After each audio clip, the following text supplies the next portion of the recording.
satisfais un client, il va te recommander un autre client. Les deux vont continuer à te recommander si tu gardes ta qualité. Et on a essayé d'avancer comme ça. Trop bien. Donc aujourd'hui, le focus, c'est concrètement, si on devait le résumer, comment en 2 ans et demi, tu passes de 0 à quasiment 2 millions de chiffre d'affaires. Bonjour à tous, bienvenue sur ce podcast Comptatech. Aujourd'hui, j'ai l'honneur d'accueillir Thomas Mariage du cabinet Strat. Bonjour Thomas. Salut Arthur. Merci beaucoup d'être venu nous voir. Je crois que tu es basé à Lille.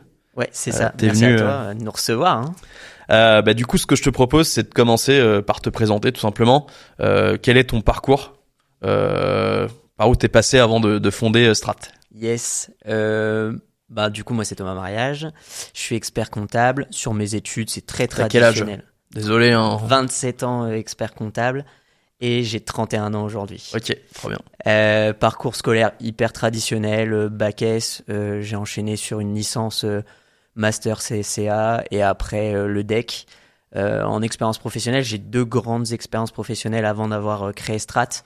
J'ai fait d'abord un cabinet régional de 80 personnes qui avait pour but, on va dire, de faire de la prod de manière un peu intensive. Et puis un jour, en fait, je me suis dit, waouh, mais je vois qu'une partie du métier, c'est bien la prod, hein. Il faut forcément en faire. Et je me suis dit, ok, j'ai envie de voir du conseil.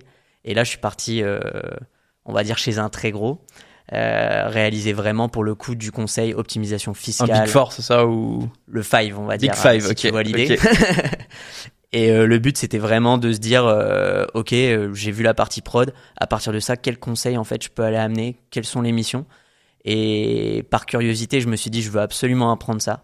Et du coup, j'ai eu ces 2 spectres-là qui m'ont vraiment donné envie de me lancer, en fait, et créer un peu... Et du coup, dans ce cabinet régional, là, t'as appris un peu l'industrialisation, la rigueur, productivité et tout. En fait, en gros, c'était un peu spécifique, le premier cabinet que j'ai fait. J'étais formateur, recruteur et formateur sur justement la partie prod. Donc ça t'oblige à toi-même être assez rigoureux pour pouvoir attendre des gens cette même rigueur. Donc c'était beaucoup de pilotage de prod, mais par contre on avait assez peu de temps et du coup assez peu de budget, donc assez peu de temps pour aller se chatouiller et aller chercher des choses vraiment à forte valeur ajoutée. Et un jour en fait ça arrivait, j'étais dans un café avec une collègue et elle me dit mais moi je fais des tableaux de bord, j'analyse des KPI, mais je bosse avec ça. Et là je commence à me dire ok, tu rates quelque chose. Et en fait, quand je commence à sentir que je rate quelque chose, je change totalement de mindset et je me dis, ok, je bouge, j'ai plus le choix. Et donc à partir de là, j'ai été voir justement l'expert comptable, je lui ai expliqué. Et en fait, il était trop honoré que quelqu'un de chez lui, entre guillemets, puisse se dire, j'ai envie d'aller me frotter, entre guillemets, au grand compte dans les bigs. Et du coup, quand je suis arrivé en me disant, je sais pas mon niveau par rapport à ce que vous attendez. Parce qu'en fait, tu arrives chez un très grand, tu viens d'un plus petit, et je dis, je sais pas quel niveau vous attendez de moi. Par contre, voilà ce que je veux apprendre, et je vais me donner à 8000%. Donc j'ai eu une phase un peu de test sur, on va dire, de la partie un peu prod, mais sur plutôt des gros clients. Et à partir de ça, après, j'ai pu me développer sur le conseil, sur l'optimisation fiscale, organisationnelle, parce que ça, c'est vraiment mon dada, d'essayer vraiment d'analyser les process chez les clients, de pouvoir donner des petits tips. Et c'est là où j'ai une vraie culture business qui s'est installée. Et par contre, c'est aussi ça qui a commencé à me chatouiller en me disant t'as pas envie un peu d'être de l'autre côté de la barrière? Et donc c'est comme ça que ça s'est fait. Et être toi-même dirigeant, quoi, ça ou... Ouais, ça commençait à me titiller un petit peu. Et puis donc pour boucler la boucle, arrivé à un moment, j'ai eu des propositions, donc c'était assez sympa, c'était très valorisant et je les remercie pour ça. Et puis à un moment, je me suis dit il y a peut-être quelque chose à faire. Je pensais vraiment qu'il y avait quelque chose à faire dans l'IT. Après j'ai découvert certaines solutions dont la tienne où je me suis dit ok, t'es en train de te fourvoyer, t'es expert comptable de métier, t'es pas développeur, en fait reste du bon côté de la barrière mais utilise plutôt les bons outils. Et c'est à partir de ce moment là où tout s'est un peu imbriqué pour la création de Strat. Alors du coup Strat, tu le crées quand? Alors on crée en septembre 2021. Ouais, très exactement. donc sortie du premier non, ça c'est 2020 le premier confinement. Ouais. C'est la fin du Covid, quoi, en gros, quand tu crées, quoi. Ouais, exactement. En fait, moi, je passe lors du premier confinement. La session de juin est annulée du DEC. Du coup, je suis obligé de passer à celle de novembre. Je le passe avec un masque. C'était l'enfer. Et je suis diplômé officiellement en janvier 2021. Et là où je commence à avoir des discussions justement avec mon ancien employeur, et je comprends qu'en termes de valeur et en fait, le côté entrepreneurial chez moi est un peu trop présent. Au début, je pense vraiment me porter sur de l'IT en fait. Et après, je découvre des solutions et je me dis, t'es en train de te fourvoyer, t'es en train d'essayer de réinventer quelque chose qui existe déjà. Et du coup là, septembre, donc je finis officiellement fin août mon ancien emploi et du coup septembre, je lance le cabinet. Moi, la raison pour laquelle t'es là aujourd'hui, c'est que je pense que t'es un des cabinets qui a été créé à ce moment-là, qui a eu la plus forte croissance. Tu peux nous donner peut-être quelques chiffres sur... du coup, ça fait 2 ans et demi que le cabinet il existe. Yes. Après 2 ans et demi, combien de clients, combien de collaborateurs, quel chiffre d'affaires Ouais, exactement. Globalement, donc on est créé depuis 2 ans et demi. On accompagne plus de 550 clients à se développer, surtout sur leur partie business. On a commencé vraiment à 2. Aujourd'hui, on va être une vingtaine en septembre. En termes de chiffre d'affaires, on est quasiment à 1,7, je pense, au 31 août, pour être transparent avec toi. Et c'est du 100% organique, parce que parfois, tu as des cabinets qui se lancent et qui vont vite racheter des cabinets pour avoir ce genre de croissance. Là, que tout le monde précise pour tous ceux qui nous écoutent, c'est 100% organique. Dès le début, on a eu un micro-rachat, mais on parle de 20 clients au démarrage. Et en fait, ça a été vraiment de se dire comment on va construire cette croissance organique. Mon obsession, c'était de dire comment on peut faire de la croissance tout en gardant la qualité. Je suis obsédé par la qualité, mais quand je dis obsédé, parfois je suis un peu toc-toc, comme je dis souvent. Mais du coup, comment on peut aller chercher cette croissance? Et l'idée, c'était vraiment de la toile d'araignée. En fait, c'était de dire, dès qu'on accroche un client, il faut qu'il pense strat, il faut qu'il rêve strat, et il faut qu'il se dise waouh, c'est vraiment différent. Une expérience utilisateur, une expérience client différenciée, quoi. Ouais, faut que ce soit différent en fait, parce qu'on est différent. Parce que si c'est différent, il va aller en parler à ses potes et toi tu vas avoir des nouveaux clients, quoi. C'est un peu de ça aussi, quoi, j'imagine. En fait, tu nous aimes ou tu nous aimes pas. C'est un peu ça en fait, parce que vraiment on est un peu à la cool. Pour autant, nos conseils sont vraiment portés beaucoup sur de la data run aussi. On appuie tout le temps nos conseils parce que. Et du coup, on s'est dit le mieux c'est de faire de la qualité. Et si tu fais de la qualité et que t'es toujours en avance, et donc en fait en avance, c'est au début on se paye pas. On se dit on a toujours un coup d'avance sur le recrutement pour pas que ta qualité baisse à cause de la production en fait. Et du coup, on s'est dit on fait la toile d'araignée, tu satisfais un client, il va te recommander un autre client. Les deux vont continuer à te recommander si tu gardes ta qualité. Et on a essayé d'avancer comme ça. Trop bien. Donc aujourd'hui, le focus, c'est concrètement, si on devait le résumer, comment en 2 ans et demi, tu passes de 0 à quasiment 2 millions de chiffre d'affaires. Ouais. Et donc, moi, ce qui m'intéresse, c'est de creuser les différents aspects. Souvent, je pense que quand quelqu'un se lance à son compte en tant qu'expert comptable, une des craintes, c'est je vais pas trouver de clients. Alors tu nous dis que ça a beaucoup marché de ce que je comprends en bouche à oreille, là ce que tu appelles la toile d'araignée, mais concrètement au tout début, est-ce que tu as eu alors peut-être déjà, est-ce qu'aujourd'hui tu es tout seul en tant que dirigeant du cabinet ou pas Alors non, aujourd'hui, donc on est 2 cofondateurs avec Thomas qui m'a rejoint très très vite sur la temporalité. Donc du coup, on est les 2 Thomas et aujourd'hui, on est 4 associés. On a été rechercher quelqu'un. Nous, en fait, sur notre politique de recrutement, on cherche des talents, en fait. C'est qu'est-ce qu'on n'a pas, mais en fait, on va surtout se dire qu'est-ce que t'as. Ah ouais, trop cool, t'as ça. Et du coup, on a été chercher Lionel, qui a une force de frappe en termes de sales, en fait. En termes de relations commerciales, il est incroyable. Et il nous a amené aussi une part, on y viendra après, mais un peu aussi associatif, qu'on faisait pas du tout avant. Donc en fait, on a différentes cordes. Et là, on a ajouté quelqu'un un peu aussi pour structurer bien tout ça. Parce qu'en opération, quoi. Ouais, tu le sais mieux que moi, je pense encore, mais la croissance, faut aussi bien la maîtriser.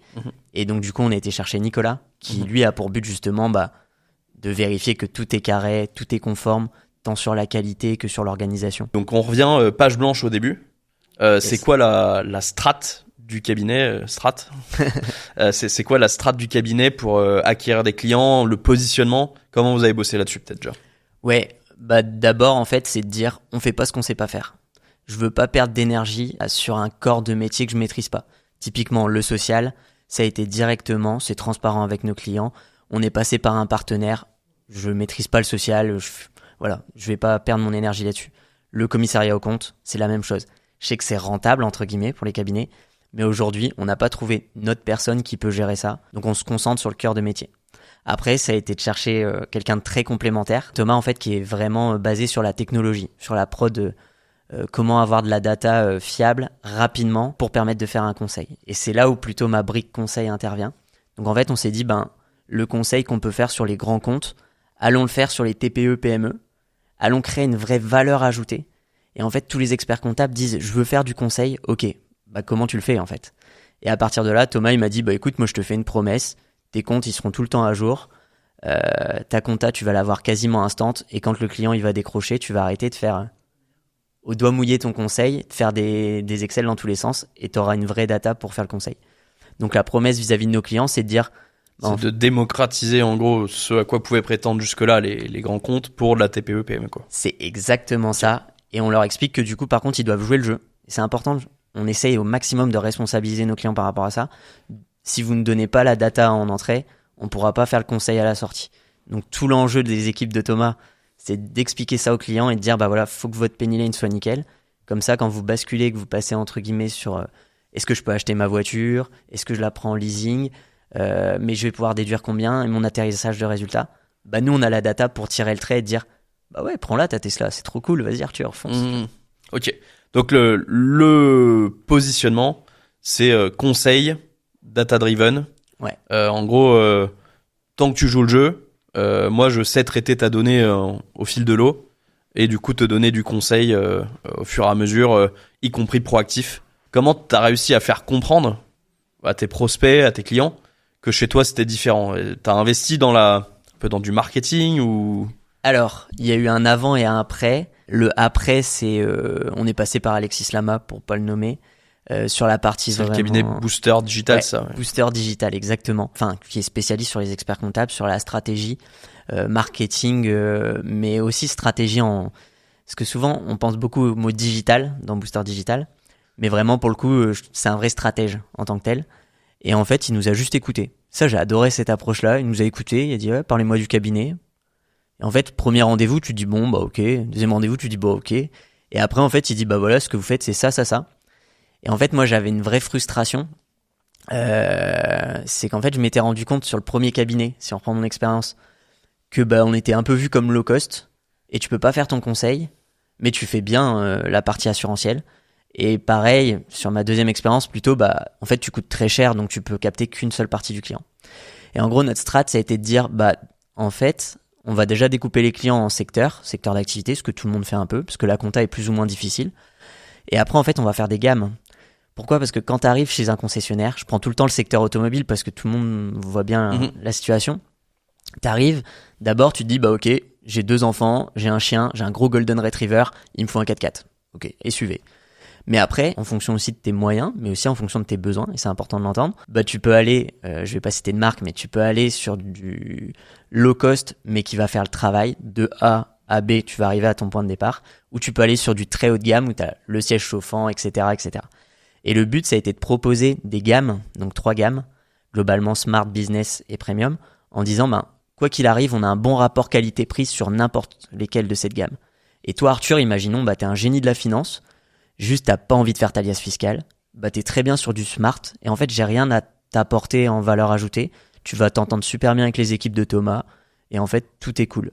À l'inverse, Arthur, il a vraiment envie de scale, et en fait ça s'est beaucoup vu sur les startups où quand il y a des VCs, etc., on a besoin de donner du dash, des choses comme ça, et là on a une vraie valeur où on dit, par contre c'est sur la partie premium, on se voit au trimestre, on garde vos KPI, en fait on va les définir ensemble, vos facteurs clés de succès, on va les suivre, on met des plans de pilotage et après on voit un peu.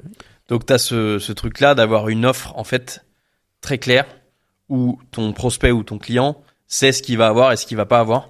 Exactement. Ce qui est peut-être différent, je pense, du cabinet traditionnel qui a une offre assez dure à lire pour le prospect où il sait pas vraiment. En fait, j'ai l'impression, de l'extérieur, que si je suis prospect d'un cabinet traditionnel, on me dit pas ce que je vais pas avoir. Exactement, ouais. On me dit voilà ce que tu vas avoir, et du coup il y a toujours une ambiguïté un peu laissée sur ce que je vais avoir ou pas. Alors que toi tu dis très clairement, si tu prends cette offre là, tu vas en avoir pour ton argent, mais t'auras pas ça. Et t'annonces à l'avance qu'il faudra payer plus si tu veux plus, quoi. Ouais, et ce qui est top, c'est aussi que ça va dans les deux sens. Alors ça, on a mis du mal à l'actionner, mais ça y est là, on est presque arrivé à ça. C'est que ça va dans les deux sens aussi parce que les équipes, c'est hyper important pour tes équipes, parce que le RH, c'est hyper tendu chez nous, le secteur du marché, on va dire, sur le marché. Et en fait, ça a été de dire aux équipes, ton conseil est toujours valorisé. Pourquoi ? Parce que si Arthur, il a pris du smart et qu'il commence un peu trop à te titiller, à te demander du conseil, tu vas pouvoir lui dire, c'est possible, par contre, il faut upgrade. Et du coup, notre but, ça a été de dire ça, ça a été de dire vis-à-vis aussi des collabs, bah, votre conseil va être valorisé. Et donc, du coup, maintenant, en fait, on se dit, il y a le forfait, tu peux prendre du hors forfait, mais forcément que le hors forfait est moins intéressant. C'est comme quand t'appelles avec ton téléphone, que t'es aux États-Unis, si t'as pris la couverture États-Unis, bah forcément, c'est moins cher que si tu prends du hors forfait. Okay. Donc les collabs, ils sont contents parce que du coup, ils savent que sur un smart, ils font leur travail mission assurantielle et ils seront pas embêtés entre guillemets par le client qui va venir demander du conseil qui n'a pas payé. Et ils ont plus cette frustration de faire du conseil gratuit, qui est une grosse frustration, je pense, dans notre métier. Donc t'as cette offre. Maintenant, cette offre, il faut la faire connaître.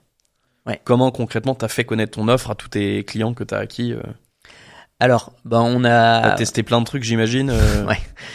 En fait, on teste et ce qui marche, on conserve et ce qui marche pas, on conserve pas. La première chose, ça a été un peu... t'étais présent d'ailleurs. On a fait déjà une inauguration parmi nos propres clients qui pouvaient inviter d'autres personnes. Le but, c'était déjà de présenter les offres. Donc, ce qu'on appelle les hold chez nous, c'est... En fait, tes premiers clients qui n'avaient pas encore ces gammes, entre guillemets. Ce forfait, ouais. Ce forfait. Au final, on avait calculé que ça allait se lisser et on a plutôt gagné que perdu. Mais oui, comment faire connaître ça ? On a fait un site internet. Alors, le premier site internet, c'est excellent. C'est que on l'a fait nous-mêmes parce qu'il y a un de nos partenaires qui nous a dit « Mais en fait, vous avez pas de site internet et c'est hyper bloquant. Je peux pas vous envoyer du lead. » Donc, en fait, on l'avait fait un peu nous-mêmes. Et au bout d'un moment, on s'est dit « Bon, là, il faut passer à la caisse. » Et en fait, tout l'intérêt de notre stratégie, c'est que le fait qu'on se rémunère pas au démarrage, le fait qu'on fasse assez attention sur cet élément-là, fait qu'on a pas mal de budget à mettre par rapport à notre taille sur des sujets comme le site internet.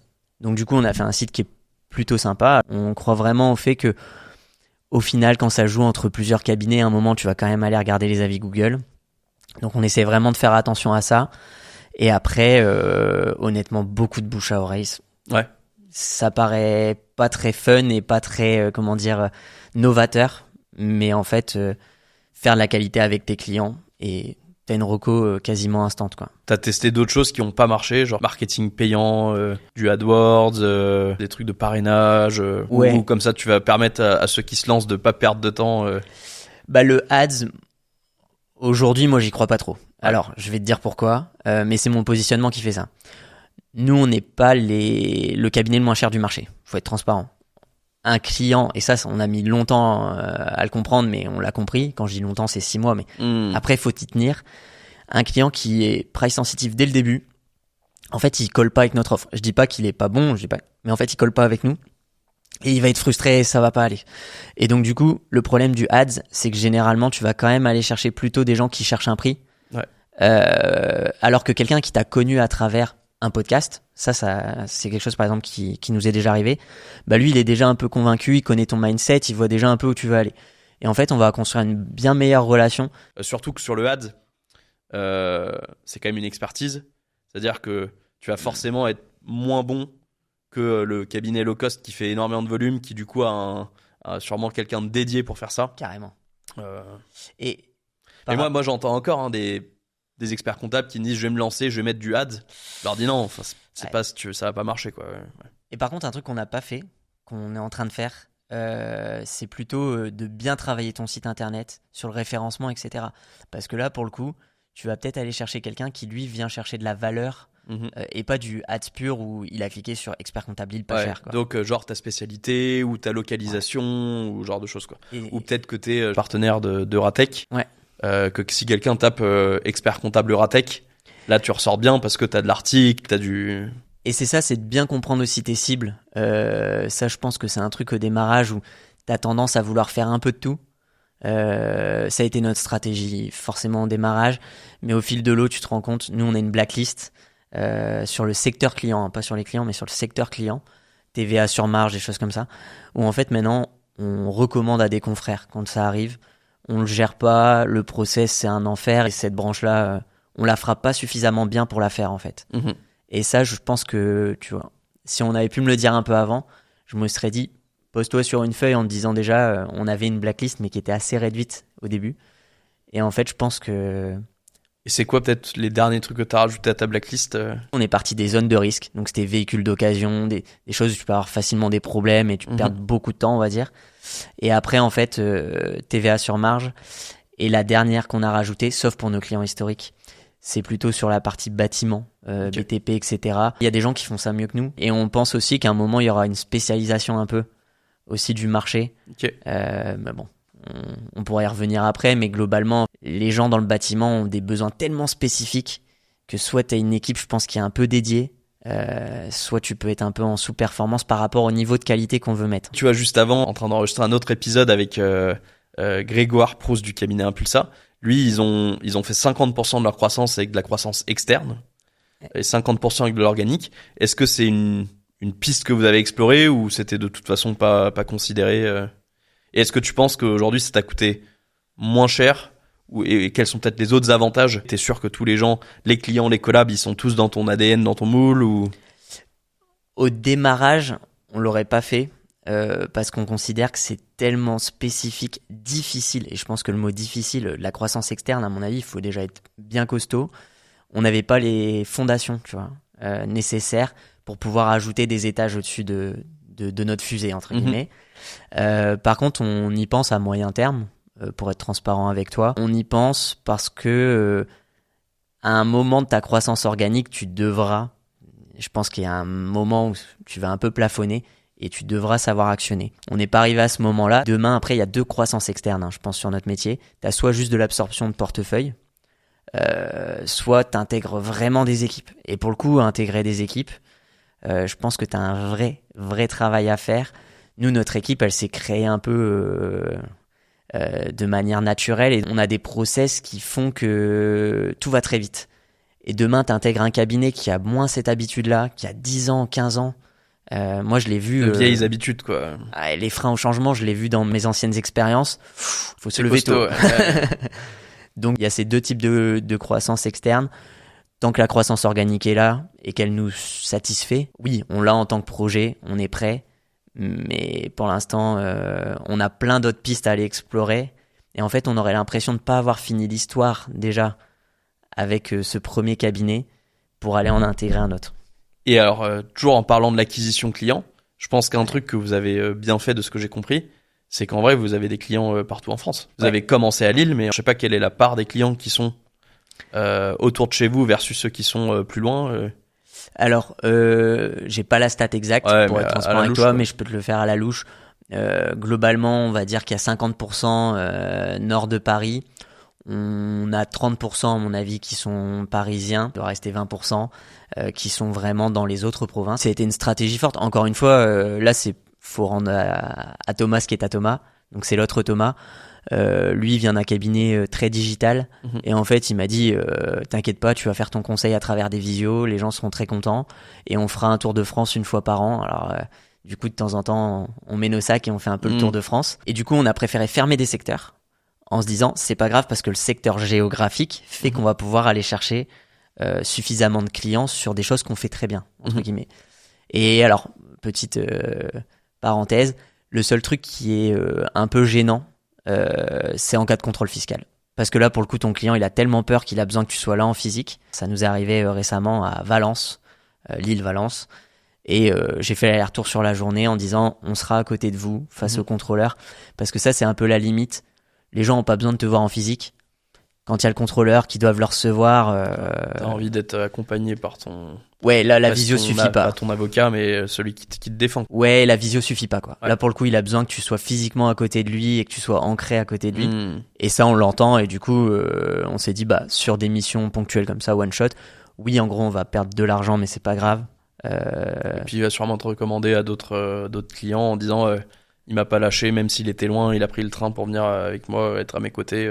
Et il a été transparent avec moi. Il m'a même dit, si tu n'étais pas venu, je pense que j'aurais changé parce qu'on m'a toujours dit pourquoi vous avez pris un cabinet, parce que c'est vrai, les gens lui posaient la question pourquoi t'as pris un cabinet sur Lille, et en fait il m'a dit si tu n'étais pas venu j'aurais donné du crédit à ça en mode ouais en fait ça reste gênant d'avoir un cabinet le matin.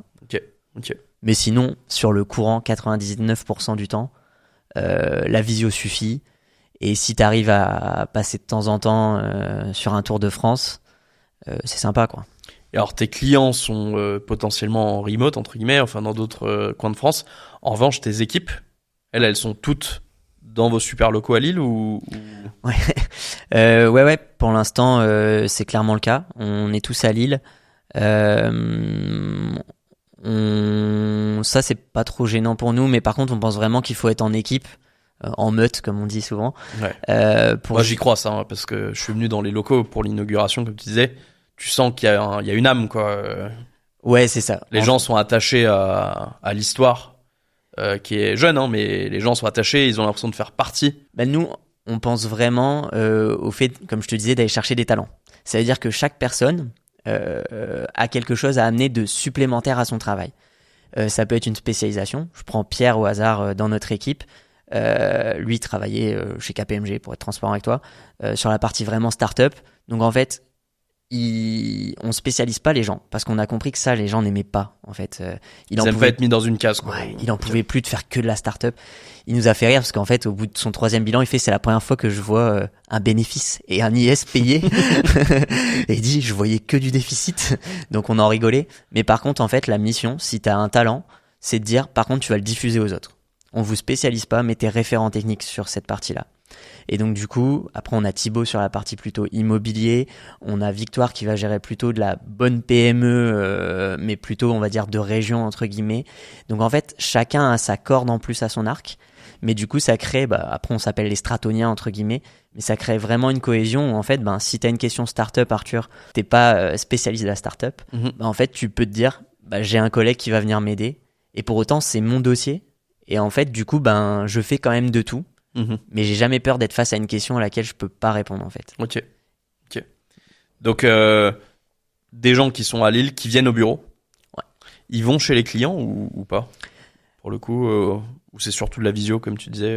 Ils parlent peut-être beaucoup aux clients ou. Ouais. Tu les pousses ça parce que c'est un des enjeux que me partagent les dirigeants de cabinet, c'est de dire certes le Covid il a permis de voir que la visio ça marchait, mais il faut pas qu'on perde le lien.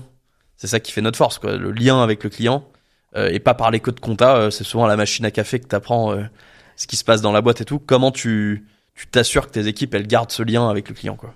Je suis un cinglé de l'appel de courtoisie. Je considère qu'en fait effectivement, alors c'est marrant, tu vois, en prospection, je te donne un exemple personnel. J'adore qu'à la fin d'un rendez-vous prospection, on a échangé ensemble, tu me demandes si je suis expert comptable. Si tu me poses cette question-là à la fin, franchement, c'est que j'ai quasiment réussi mon rendez-vous. Pourquoi ? Parce qu'en fait, on a tellement parlé de ton business, on a tellement parlé d'autres choses, que tu te demandes à la fin si en fait, mais mes comptes, vous allez savoir les faire. Et pour moi, en fait, à terme, encore plus qu'aujourd'hui, la compta sera juste un canal d'acquisition de tes clients. Et ce que je dis au collab, c'est de dire, faut que vous ayez cette culture business. En fait, passez un appel de courtoisie. Salut Arthur, ça va ? Ouais, toi, ouais. Tu m'appelles pourquoi ? T'as besoin de papier ? Non, juste, ça va l'activité ? Et là, toi, t'es dirigeant. T'as une semaine, t'en peux plus. T'as juste envie de vider ton sac et tu vas vider ton sac. Soit on va détecter, en fait, des problèmes que tu peux avoir et juste, grâce à, en fait, une détection, on va t'aider sur un sujet. Toi, ça fait une mission, mais c'est surtout que tu vas aider ton client, en fait, principalement. Les missions, en fait, je suis content d'en signer, mais je dis pas appeler pour faire de la vente. Si tu l'appelles comme ça fonctionnera pas. Tu vas être omnibulé par des sujets. Écoute-le juste, rends-lui service, et t'inquiète pas, ça se fera un jour. Et par contre, des fois, t'as rien. Tu peux pas apporter de solution. Moi, j'ai un client, il me dit, ma ligne de prod, elle a été bloquée toute la semaine. Tu peux pas l'aider. Ouais, tu vois, je suis pas mécano, quoi. Mais par contre, il a vidé son sac. En tant que dirigeant, pour le vivre de temps en temps, j'appelle systématiquement un ami à moi, il s'appelle Lucas, et on en rigole parce qu'il est aussi entrepreneur. Des fois, on s'appelle, on vide notre sac, et après, je rentre en réunion et on raccroche. Juste, en fait, je pense que ça fait un bien fou d'avoir quelqu'un sur qui t'épauler et parfois même juste dire, voilà, il y a ça qui vont pas. Et des fois, une idée fait que la personne retrouve de l'énergie. Et j'aime bien que les collabs, donc nous, on essaie de donner du temps aux collabs pour qu'ils fassent cet appel de courtoisie. Et là, ce qu'on essaie de mettre en place, c'est un outil pour eux. Bah, typiquement, savoir, est-ce que tes collabs, ils ont fait l'appel de courtoisie? Comment t'es capable de mesurer ça? Alors nous, on a créé quelque chose. Là, pour le coup, c'est du made in home. En gros, ça a été de dire, je veux pas... Ce qui est compliqué, c'est je veux pas traquer les collabs. Ouais, t'as pas envie Enfin, on est dans un métier de conseil de service, t'as pas envie... On n'est pas... Que le collab se sente traqué, ça c'est clair. Ouais, et puis ça perd tout l'intérêt en fait. Enfin, je me mets tout le temps... Parce qu'en fait, le grand avantage quand t'es ex nihilo et un peu jeune, entre guillemets, c'est qu'en fait, ce métier-là, tu l'as fait il y a 4-5 ans. Hein. C'est pas il y a 30 ans, quand les ordinateurs n'existaient pas, tu vois. T'as d'autres avantages quand t'as plus d'expérience, mais au moins l'avantage quand t'as une expérience plus mince, c'est que t'es plus proche de ce moment-là. Moi, tu m'aurais demandé ça, et je l'aurais senti comme un tracker. Bon, une chance sur deux que j'arrive à te bidouiller pour faire que ma ligne soit coloriée, mais pas vraiment. Et surtout, en fait, je le ferais mal, quoi. Salut Arthur, ouais, ça va? Ouais, ça va ton activité? Ouais, super, bonne journée. Et c'est pas ce qu'on veut amener. Je préfère que t'en fasses moins, mais que ce soit quali. On revient sur mon obsession de la qualité. Et donc, du coup, en gros, je leur ai dit, on a un tracker qui est à votre disposition. Moi, en fait, je vais pas regarder ce tracker. De temps en temps, on le regarde ensemble. Mais en fait, c'est vous qui avez... Donc, en fait, par rapport au mail, on n'a pas réussi à faire encore tous les canaux de communication. Mais par rapport au mail, tu sais depuis combien de temps t'as pas eu un mail ou toi, tu n'as pas fait un mail à ton client.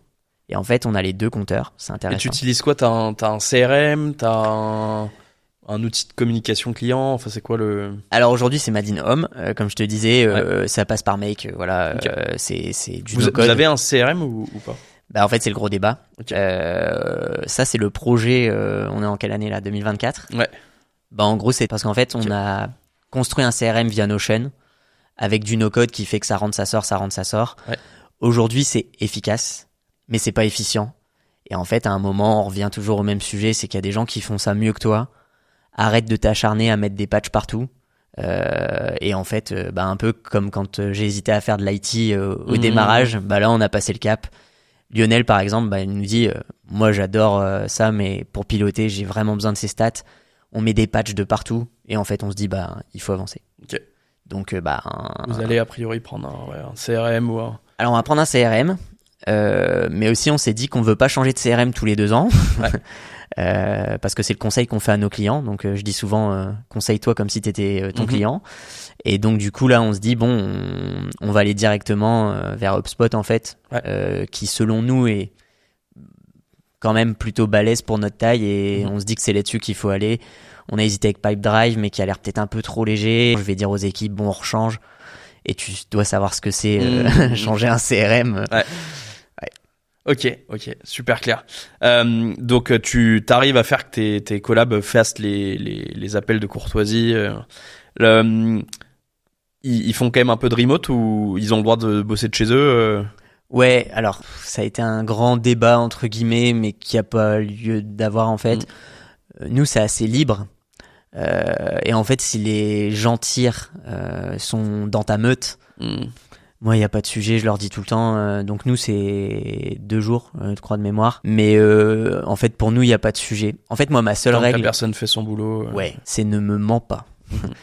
C'est la seule règle, en fait. Si à partir du moment, tu vois, je dis n'importe quoi, j'ai un avion à prendre à midi, dis-le moi, en fait. Me dis pas, je me mets en télétravail, etc. Je suis capable même de dire, prends ton avion, t'as bien bossé, on s'en fout. Enfin, mais par contre, si un jour je te prends en train de me mentir... T'as perdu toute la confiance. Et là, on a un vrai sujet. Donc, je préfère qu'on me dise la vérité. Il y a l'EDF qui passe, truc machin, fais-le. Enfin, on l'a tous vécu. Et alors, du coup, là, on a beaucoup parlé d'acquisition client. Ouais. Comme tu le disais, pour servir ses clients, faut recruter. Comment on fait pour recruter tu disais, vous êtes 20. Là, on va être une vingtaine, ouais. Comment tu fais pour recruter 20 collabs en 2 ans et demi quand t'as pas de marque employeur au début, personne te connaît Ouais. C'est aussi du bouche à oreille, c'est quoi? Au début, c'est du réseau. C'est du réseau et en fait, c'est là où j'aime bien dire que faut être propre sur tes expériences passées. Et en fait, honnêtement, ça vient tout seul. On communiquait un peu. Mais en fait, j'ai été prof. Donc du coup, il y a des gens aujourd'hui que... Ça aide. Ouais. En fait, il y a des collabs. Je reprends l'exemple de Pierre parce que Pierre et Lise, je les ai eus en cours. Ok. Donc du coup, bah forcément, ils te connaissent déjà de nom, ils t'ont sur les réseaux sociaux, ils voient que ça fait un peu de bruit, ils voient aussi que tu recrutes quasiment tout le temps. Du coup, un jour, juste, ils se posent la question. Et souvent, en fait, bah, ils posent la question à d'anciens managers, entre guillemets, que t'as eu. Et du coup, ils disent, ouais, bah Thomas, ouais, plutôt cool, vas-y, rencontre-le. Donc, on a eu cet aspect vraiment bouche à oreille au démarrage. Après, on s'est dit, ok, il faut une marque employeur. Et ça, en fait, Thomas, il a fait son mémoire là-dessus. Okay. Donc assez facile entre guillemets pour lui, pas du tout pour moi. Et du coup on s'est couplé avec Lama Conta qui gère justement cette partie marque employeur qui est une plateforme. Le but encore une fois ça a été de dire il y a des gens qui font ça mieux que nous. Quel outil peut nous aider à passer un step assez rapidement. Et en fait si tu utilises des outils de manière un peu maligne, bah en fait juste tu peux assez vite avoir une marque employeur. Et à partir de là tout s'est un peu bien enchaîné. Et aujourd'hui même pour être transparent avec toi on a trop de CV. Okay. Ce qui est même plutôt cool. Du coup, ça nous permet de vraiment sélectionner les talents qu'on a besoin. Donc, tout le monde a un talent un peu supplémentaire. Nous aussi, on a cette règle chez Peniel, on appelle ça le bar raiser. C'est qui est-ce qui va amener un truc en plus que t'avais pas, quoi. Carrément. Et ça, je recommande. Hein, ça, c'est efficace comme méthode. Tu dis si cette personne elle va amener quelque chose en plus, au-delà de répondre aux critères, bah forcément, elle va amener de la richesse en plus au sein de la boîte. Pour moi, c'est inestimable. Vraiment, parce qu'en fait, comme je te dis, ça nous a permis de prendre des steps, même nous, en termes de technique, qu'on n'avait pas spécialement. Et créer de la diversité aussi. T'es content d'être valorisé parce que t'es référent technique sur quelque chose. Et nous, ça nous pousse à nous mettre au niveau. Je reprends vraiment l'exemple de Pierre.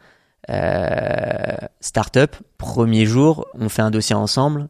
Il me met des mots que je comprends même pas. Je me dis ok, là faut que je bosse, tu vois. Je peux plus aller en rendez-vous à côté de lui et me sentir en difficulté en fait sur la conversation. Du coup, ça te pousse aussi à passer un step. Et du coup, c'est prolifique pour tout le monde entre guillemets. On a tout misé sur le soft skills en disant bah voilà, est-ce que t'as le côté un peu entrepreneurial, est-ce que t'as vraiment envie d'aller t'arracher. Là où on revient un peu en arrière, on a fait un peu une erreur, c'est qu'on faisait pas du tout de tests techniques, etc. à l'entrée. Et on se rend compte que bon, c'est bien de mettre beaucoup sur la partie un peu mindset, mais on reste quand même un métier assez il faut délivrer, technique. Il faut, ouais. Exactement. Et donc du coup, on recrée quand même quelques petits process. Ça, quoi. Ouais, okay, exactement. okay. Ouais. Super intéressant et enfin un des fils rouges quand même que j'entends, c'est que t'as à chaque fois ce réflexe de dire, je vais aller chercher s'il y a des experts, que ce soit Booster Digital, que ce soit Lama, etc. Ça, je pense que c'est un réflexe que beaucoup d'experts comptables n'ont pas. Je pense que c'est un des, enfin, comme t'es médecin généraliste, en tant qu'expert comptable, tu dis, ah, mais ça, je vais pouvoir le faire. C'est pas sorcier. Je vais pouvoir faire du recrutement. Je vais pouvoir faire, etc. Et beaucoup d'experts, à mon avis, ont pas le réflexe de dire, je vais aller m'entourer moi-même des spécialistes pour mon propre besoin. Et je pense que c'est peut-être une des clés du succès qui a fait que vous avez pu grossir plus vite. En fait, tu peux le faire, ouais, carrément. Mais je serais pas sûr et certain de moi, entre guillemets, sur une virgule. Si je suis pas sûr et certain, je me sens en difficulté. Ça, je pense que c'est un truc différenciant, quoi. Je pense. Et t'es mieux à avoir fait 50% de la mission globale que t'aurais pu vendre, mais de l'avoir bien fait. Ton client, il soit satisfait. Il va te renvoyer vers une recommandation que d'essayer de tout faire, d'être à 100%, de te sentir pas à l'aise. Tu mets ton client en danger. Et en fait, tu te mets toi-même en danger, en fait. Du coup, nous, ça a toujours été de se dire, on fait ce qu'on sait faire. Par contre, si on trouve des talents à ajouter, qui vont ajouter des cordes à notre arc, bah aujourd'hui, on fait peut-être pas, comme je te disais, la mission de pacte d'associés. Demain, peut-être que demain tu le feras, quoi. Exactement. Okay. En fait, si on est suffisamment safe, qu'on pense qu'il y a une opportunité, on va investir dessus. Et ça, hop, on va l'internaliser. Okay. Et alors, on en vient à ta lubie, hein, la qualité. Comment tu fais pour scaler du coup les opérations et garantir que tu maintiens un niveau de qualité important alors même que tu passes de 0 à plusieurs centaines de clients, quoi. C'est du process, c'est de la formation. T'as assuré ce rôle-là. C'est du tooling pour piloter. C'est quoi? En fait, au démarrage, c'est plus facile. En fait, c'est ça. Tu pars d'une feuille blanche. Par contre, sur la partie process, c'est du billard parce qu'en fait, tu pars d'une feuille blanche. Donc, les gens n'ont pas d'habitude. Donc, tu peux assez vite réaliser un peu un entonnoir où tout le monde va pouvoir travailler dans le même sens. Donc, on a fait un gros effort de process au démarrage. On a toujours été en avance sur le recrutement, Ce qui fait que tu prends pas la croissance pleine tête. Par exemple, cette année, on a recruté l'équivalent de 3 collaborateurs avant la période fiscale. Ils n'avaient pas de but de travailler sur la période fiscale. Tu vas me dire, pourquoi tu fais ça? En fait, le but, c'est que l'onboarding des nouveaux clients 2024 se passe bien, que tu te sentes accompagné. Parce qu'en fait, le problème, c'est que si tu continues à signer en début 2024, mais que toutes tes équipes sont à 100% en bas, bah en fait, tu vas leur ajouter des dossiers, mais ils sont tellement dans leur prod de PF qu'Arthur, ils vont même pas lui parler au démarrage. Donc ça, on a refusé. Donc on a pris des gens. Par contre, du coup, il y a des inconvénients. La première, c'est que du coup, forcément, financièrement, tu finances ce BFR-là. La deuxième aussi, un grand avantage, c'est que en fait, ton collaborateur, il a le temps de rentrer dans tes process. Il a le temps justement d'apprendre à gérer l'outil, d'apprendre tes process et de se sentir en sécurité avant d'y aller. Mais la chose qu'on est en train de changer, pour être transparent avec toi, c'est que je déteste en réunion manager, alors ça les fait rire, c'est que je déteste dire, ça c'est le collab. Je t'explique. On est en réunion manager et en fait tu vas dire le paramétrage de l'outil Pennylane, voilà, les règles d'automatisation. Nous on a des stats, on est qu'à 30%, imaginons, j'ai n'importe quoi. C'est nul, entre guillemets, on peut aller faire beaucoup mieux. Comment on fait? Ok, donc là tu réfléchis tout. Généralement, les cabinets vont finir, une chance sur une, environ, vont dire ça de toute façon c'est le collab. Ok, bah oui, c'est le collab qui doit paramétrer son dossier avant de faire sa compta, etc. Ok. T'arrives sur la relation client, t'as une chance sur une, le client, Arthur, on l'appelle jamais, bah ouais, mais ça c'est le collab. Et je déteste entendre cette phrase. Mais quand je dis je déteste, je deviens un peu foufou. Le but, c'est de se dire quoi? C'est de se dire, le collab peut pas tout faire. Et c'est pas une question de temps, c'est même une question, en fait, d'empreinte mentale. T'as tellement plein de choses à faire qu'à la fin, tu fais tout, tu fais rien. Et du coup, là, ce qu'on a demandé au collab, on a eu une grande discussion. On a dit, voilà, vous prenez votre métier, vous nous dites là où il n'y a pas de valeur ajoutée, entre guillemets, que ce soit vous, personnellement, qui gérez ça avec le client, et quelle fonction support on peut mettre. Et là, on est en train de pivoter totalement sur cette partie-là. On veut arrêter d'ajouter des account managers absolument partout. Et on se dit, ok, dites-nous ce que vous avez besoin. On va ajouter des fonctions support pour vous aider dans votre métier. Donc, il y a des moyens techniques, donc moyens humains et aussi moyens tech, en se disant, ok, dites-nous déjà ce qui va pas. Et c'est là-dessus, justement, que Nicolas vous a rejoint ça. Ouais, exactement. Le but, c'est que lui, en fait, il vient vraiment... Donc là, Nicolas, il vient de vous rejoindre après quand donc, vous êtes une vingtaine de personnes. Ouais. Là, vous êtes dit, j'ai besoin d'embaucher quelqu'un qui vient pas de la compta, mais qui est plus un rôle de COO pour vraiment mettre de l'huile dans les rouages et gagner en efficacité, en confort pour les collabs. Ouais, le but premier, c'est que moi, j'adore qu'on pense au cabinet, donc en tant que dirigeant pour le coup du cabinet, pas comme un cabinet. Il y a une ligne de prod, il y a un métier conseil, il y a le market, il y a l'ARH, etc., etc. Et du coup, on s'est dit, en fait, de base, on cherchait en gros un grand manager qui venait d'un cabinet. Et en fait, à un moment, on s'est dit, mais pourquoi on le cherche dans un cabinet? Au final, on va avoir tout ce qu'on veut pas. Alors, c'est très bien, hein, les managers en cabinet, mais on se dit juste, ça va pas correspondre. Ce qu'on recherchait, c'était quelqu'un qui avait managé plus de 50 personnes. Parce qu'en fait, il y a 2 ans et demi, on était 2. Donc, on se dit, on peut vite arriver à ce niveau-là. Et moi, j'ai toujours l'honnêteté intellectuelle de dire ce que je sais pas faire. Et ce que je sais pas faire, j'ai managé 5, 6 personnes dans une équipe. J'ai jamais, ne serait-ce que manager 20 personnes, je l'avais jamais fait. Donc on s'est dit, là, on va vite arriver à des phases où moi, je vais plus maîtriser ça. Donc on cherchait quelqu'un très bon sur la partie RH, quelqu'un sur l'IT. Pourquoi sur l'IT? En fait, lui, il pilotait justement, un peu en chef de projet, des automatisations dans son ancien job. On s'est dit, je pense que ça peut être intéressant d'avoir cette corde-là à notre arc. Et après, sur la partie assurantielle, il a aussi une grande capacité. Et on s'est dit, ça coche toutes les cases. Ce qui est marrant, c'est que Nicolas, c'est mon frère. Du coup, ça, l'anecdote, c'est que je dis, on fait un peu le profil. Je regarde à gauche, je regarde à droite, je me dis, ça colle à Nico. Donc, je le dis à Thomas et Lionel. À l'époque, on était 3. Je leur dis, je vais pas participer au débat. Ouais, je veux pas être biaisé, quoi. Je vous mets ça sur la table. Déjà, est-ce que ça vous intéresse ou pas? Ils m'ont dit, ouais, carrément, machin. Thomas le connaissait déjà un peu en perso. Et du coup, je dis, je vous prépare une rencontre. Par contre, je participe à rien et je vote pas. Et au final, il nous a rejoints, donc il a convaincu tout de suite et ça se passe super bien, tu vois. Tu disais qu'il y avait une des clés qui était que les clients participent. Je crois que c'est un des trucs que vous avez très bien fait.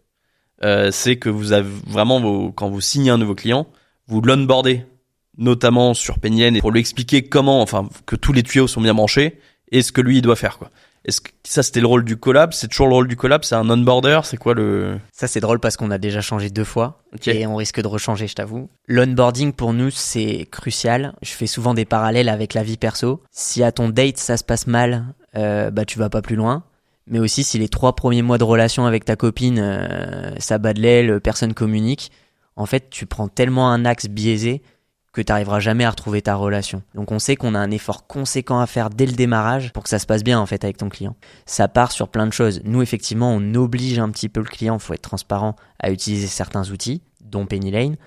En fait on se dit on peut pas juste te dire salut Arthur, tu dois utiliser ça comme outil, bonne journée.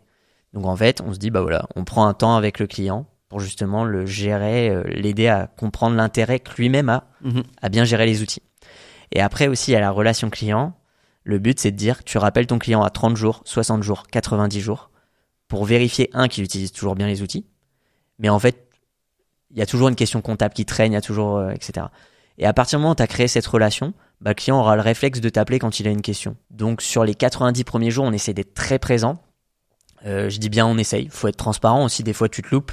Ça me fait mal, mais ça nous arrive. Donc, on essaie de mettre en place des process pour que ça n'arrive pas. Mais par contre, l'onboarding... outil, tu es sûr de l'avoir, donc c'est le J0. Tu signes, tu as l'onboarding sur les outils. Avant, en fait, donc c'était Louis qui faisait ça chez nous. On a basculé ça vis-à-vis des collabs parce qu'en fait, on se rendait compte qu'il y avait beaucoup de questions du coup qui arrivaient de la part du client et du coup, ça créait un bon lien tout de suite avec Arthur et Victoire, tu vois, par exemple. Donc, on aimait bien ça. Et on est en train de réfléchir à voir quand même avec les équipes support peut-être quelque chose d'hybride où tu as une première partie, tu vois 45 minutes... quelqu'un vraiment de technique sur la partie vraiment outil et que les 15 dernières minutes ton AM en fait ou ton CAM il arrive et là pour le coup que t'aies un peu cette relation qui se crée. Et alors donc je reviens à la qualité cette qualité c'est à la fois la fréquence et la qualité des échanges mais aussi la qualité de la prod. Comment tu mesures ça? C'est du sondage? Tu procèdes par sondage? T'as des KPI? Comment tu fais? Aujourd'hui, on est sur la V1. On n'a pas tout ce qu'on veut, mais ça vient du CRM. En fait, on s'est dit, on allait construire plein de choses et on s'est dit, ça va pas aller parce que, dans 6 mois, même pas, on va devoir tout rechanger. Donc, du coup, on est un peu en version dégradée là-dessus. On s'est dit 2 choses. En fait, il y a la partie prod. Et la satisfaction client, elle vient aussi sur justement le nombre de relations que tu as avec ton AM ou ton CAM ou même ton associé. Sur la partie prod, ta qualité, c'est très statistique. Donc du coup, on a un tableau de bord aujourd'hui qui est un peu fait sur Excel, de manière un peu manuelle, et c'est celui-là qu'on veut un peu travailler. Et en fait, on pense beaucoup que l'IA peut t'aider sur cette partie-là aussi, mais de pilotage de ton cabinet. On pense beaucoup à l'IA, comment je vais gagner 20 minutes sur ma TVA.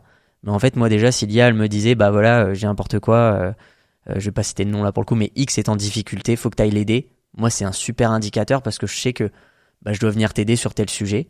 Toi, tes collabs, avant même que tu lèves la main, je suis derrière toi.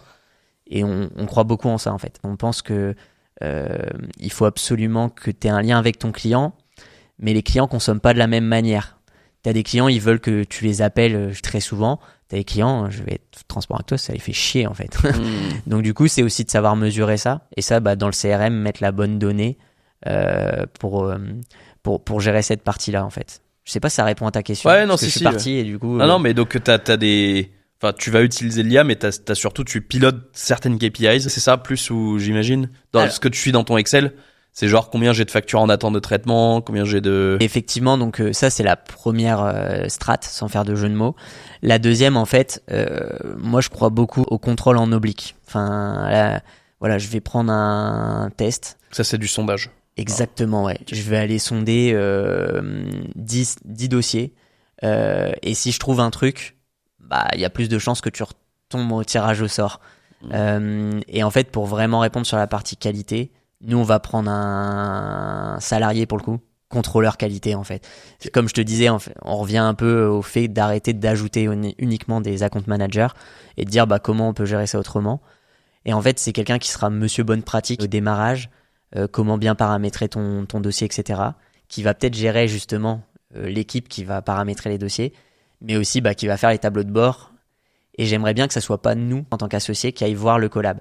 Parce que ça fait très vite punition. Fliquer. Ouais. Exactement. Par contre, si c'est ton collègue, et donc c'est là où c'est dur que le contrôleur qualité s'entende bien avec ses collègues. On a créé quelque chose là, qui va sortir là très prochainement, qui est de dire, on va sonder nos clients une fois par an, mais on va les sonder sur un quart de notre population client tous les trimestres. Pour avoir de la donnée un peu continue, mais pour pas que ton client reçoive tous les trimestres une enquête de satisfaction.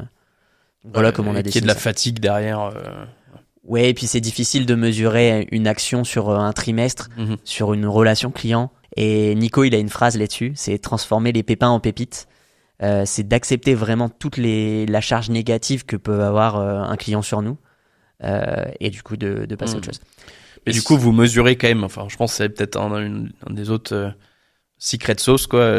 C'est que vous mesurez beaucoup de choses. Rien que faire des NPS, enfin des enquêtes de satisfaction. Pas tous les cabinets le font, ça. Hein. En fait, là pour le coup, c'est une déformation professionnelle. Comme je te disais, conseille-toi comme tu conseilles tes clients. Pour moi, je crois vraiment à la data run. Donc, c'est vraiment de dire, on mesure tout. Comme outil, faut pas tomber dans le schéma où on suit que les ordinateurs et on réfléchit plus. Mais du coup, notre but, c'est de dire, voilà, on a un problème, ok, comment on peut le mesurer et qu'est-ce qu'on peut mettre en place. Les chiffres mentent pas, ça, y a pas de secret, mais pas pour sanctionner. Moi, je pense que c'est pour accompagner. En mode, ok, on a une faiblesse ensemble là-dessus, on met une formation sur tel sujet, en fait. Je change complètement de sujet. C'est quoi ton ambition en tant que dirigeant, justement, de société? Où est-ce que tu rêves d'être dans 10 ans avec Strat? C'est une excellente question. Globalement, je pense que ce que je te disais tout à l'heure sur le fait que la compta sera juste, alors c'est très réducteur, donc voilà, mais sera un canal d'acquisition client. Ça, j'y crois bec comme ongle, je sais pas comment on dit, mais j'y crois fermement. Et du coup, je pense qu'en fait, on doit vraiment permettre aux entreprises de mieux gérer leurs finances au sens large et leur stratégie d'entreprise. Et je crois vraiment qu'on peut être un acteur, un accompagnateur sur la stratégie d'entreprise des clients. Donc du coup, si dans 10 ans, où est-ce que je veux être, c'est qu'on sache à peine si je suis expert comptable pour refaire la blague et se dire, en fait, ces gens-là nous permettent de dormir mieux. Waouh, j'ai une stratégie grâce à eux. C'est vrai que j'avais jamais pensé aller sur du B2C, on a toujours fait du B2B, mais en fait, ça cartonne. Et en fait, m'éclater à donner des idées aux clients, voir des choses qui fonctionnent, parler avec eux. Du coup, tu vas rajouter peut-être des nouvelles spécialités, des nouvelles cordes à ton arc. Ouais, je pense qu'il faut totalement réinventer le métier sans enlever ce qui fonctionne déjà. C'est tout le temps le problème. Il faut pas tout démolir. On a un super métier, j'en suis trop content. Mais il faut réinventer le métier. L'IA est une grande vague qui arrive. Je dis souvent, pour moi, c'est une révolution industrielle. Soit tu la surfes, soit tu fermes les yeux et tu la prends pleine tête. Donc je pense qu'il faut surfer dessus de manière intelligente. Et tu penses qu'il y a une plus grosse vague que la facture électronique ou pareil ou plus grosse vague? Okay. Ouais.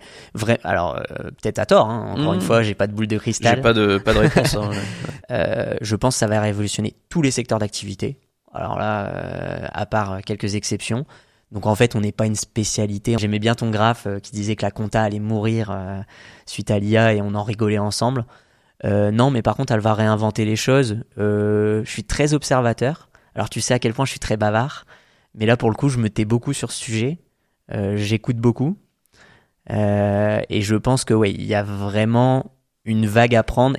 Et ton positionnement, faudra pas le rater. Donc ça, forcément, ça m'intéresse beaucoup. Et je fais exprès, ouais, si dans 10 ans, qu'est-ce qui fait que j'ai réussi ou pas réussi, d'avoir bien pris cette vague. Quitte à m'être planté et me dire en fait c'était une vagounette, mais au moins je me suis pas de regret quoi. Pas de regret, ouais. Okay. Exactement. Okay. Ouais. Et en termes de croissance, tu t'es fixé des objectifs ou t'es plutôt tant que ça continue de me plaire Alors la croissance c'est très compliqué. Croissance, ouais.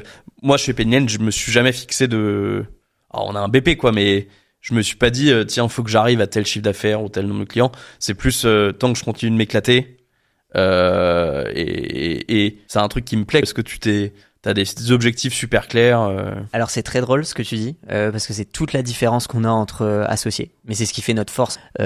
Thomas, lui, il a les targets en termes d'euros, en termes de personnes, du nombre de personnes, etc. Moi, j'en ai aucune. Alors, ce qui est marrant, c'est que c'est moi qui fais les BP, mais voilà. J'en ai aucune, je connais les chiffres, mais en fait, ce qui m'intéresse, c'est de m'éclater. Je fais exprès une grande chose. Thomas le sait. Moi, si je m'ennuie, j'arrête. Il n'y a pas de blague là-dessus. Je veux pas être un cabinet standard. En fait, je suis pas expert comptable sur cette partie-là.